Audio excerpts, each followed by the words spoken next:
பொங்கல் விழா நடுவே தூய்மை பணியாளர்கள் போராட்டம். தாம்பரம் மாநகராட்சியில் பரபரப்பு. தாம்பரம் மாநகராட்சி 4வது மண்டலத்தில் பொங்கல் திருநாளை முன்னிட்டு வெகு விமரிசையாக பொங்கல் விழா கொண்டாடப்பட்டது. மக்கள் உற்சாகமாக பங்கேற்று வரும் இந்த விழாக்கால சூழலில் மறுபுறம் தூய்மை பணியாளர்களின் வாழ்வாதார கோரிக்கை பெரும் பரபரப்பை ஏற்படுத்தியது.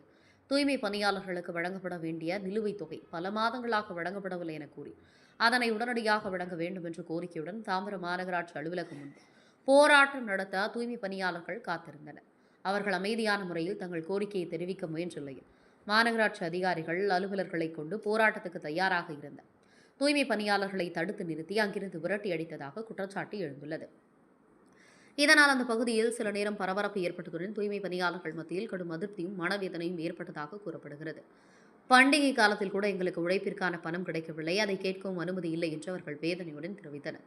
ஒருபுறம் பொங்கல் விழா கோலாகலமாக நடைபெற்று வரும் நிலையில் மறுபுறம் அன்றாடம் நகரை தூய்மையாக வைத்திருக்கும் பணியாளர்கள் தங்களுக்கான அடிப்படை உரிமையை கோரி போராட வேண்டிய சூழல் உருவாகியுள்ளது என்பது சமூக ஆர்வலிடையே கேள்வி எழுப்பியுள்ளது.